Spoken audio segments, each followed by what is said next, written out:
আসসালামু আলাইকুম। আমরা গত ক্লাসে প্রিপোজিশনের কিছু উদাহরণ পড়ছিলাম, আজকেও আমি কিছু উদাহরণ লিখছি, রাইট? সো এক্সাম্পলগুলো একটু যদি ফলো করো তাহলে বিভিন্ন জায়গায় এই প্রিপোজিশনগুলো ক্লিয়ার করা যাবে। যেমন হি ইজ ফন্ড অফ মানে আসক্ত হওয়া, মানে সে মিউজিকের প্রতি আসক্ত, তাহলে ফন্ড অফ, ঠিক আছে? ডিপেন্ড এর পরে অন হয়, ডিপেন্ড অন। ইন্টারেস্টিং, এটা একটু important. I am interesting in, অনেকে অ্যাট লিখে ফেলে, অনেকে বাই লিখে ফেলে, কিন্তু হবে না। Interesting in learning English, okay? আর he is participated in the debating competition, object to shouted at, ঠিক আছে? apologized for, famous for মানে বিখ্যাত করতে ব্যবহৃত হলে কি হবে? famous for, ঠিক আছে? congratulation এর পরে on হয়, congratulation এর পরে কি? on, congratulation এর পরে on হবে, ঠিক আছে? congratulation এর পর on. She complained to me, আমার নিকট কমপ্লেইন করছে তার ফ্রেন্ড সম্পর্কে, তাহলে to me with her friend, ওকে? এরপরে প্রিভেন্ট এর পরে from হয়, প্রিভেন্ট এর পরে এখানে একটা প্রিপোজিশন আছে যদিও, আরে অবজেক্টিভ প্রোনাউন আছে, তারপরে এটা কাউন্ট হবে না।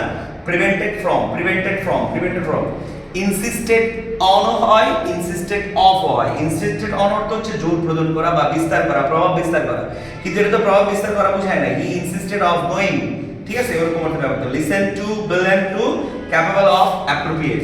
তারপর হচ্ছে এখানে অ্যাকাস্টোমেটেড পরে অ্যাপ্রোপ্রিয়েট পজিশন টু বসে। উইক, কেউ বা কোনো একজন ব্যক্তি যদি কোনো একটা বিষয়ে দুর্বল থাকে তাহলে আমরা বলতে পারবো উইক অথবা ব্যাড অ্যাট ওই বিষয়, তাহলে উইক ইন ইংলিশ হবে না, weak at, bad at, good at অর্থ হচ্ছে ভালো অর্থে ব্যবহৃত হবে, ঠিক আছে?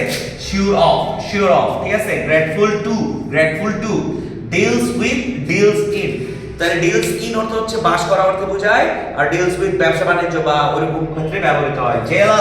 Jealous of, I am sorry for. Addicted two, এখানে একটা ইন্টারেস্টিং পার্ট আছে। এডিক্টেড টু এবং ডিভোটেড টু দুটোই হতে পারে।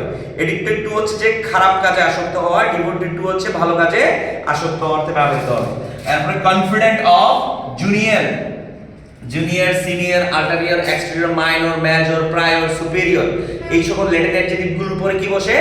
আপনার টু বসে, ফ্রম হবে না, দেন হবে না, ঠিক আছে? আর ব্রট, এই ব্রটটাও ইন্টারেস্টিং। ব্রট আপ অর্থ হচ্ছে লালন পালন করা, আর একটা হচ্ছে ব্রট অ্যাবাউট, কোনো কিছু নিয়ে আসা। ব্রট অফ সেম অর্থে ব্যবহৃত হবে, ঠিক আছে? I am busy with, accused of cheating, অভিযোগ আনা হয়েছে তার উপর চিটিং এর জন্য, ঠিক আছে? এটা ইন্টারেস্টিং। ডিভাইড, কোনো কিছু পার্থক্য বা পার্টিশন বা কোনো কিছু যখন সংখ্যা, যেমন একটা কেকের 8টা স্লাইস করা হয়েছে, তাহলে প্রত্যেকটা স্লাইসকে আমরা ইনটু দোজ পার্ট অর্থে ব্যবহার করব, ঠিক আছে? ইনটু 8 পার্টস, সুতরাং এখানে ইনটু হবে। আর বার্ডস ফ্লিউ ওভার বলছে কোনো কিছু মাথার উপর দিয়ে উড়ে যাওয়া অর্থে, মানে স্থির না বোঝাতে ওভার ব্যবহৃত। Thank you so much.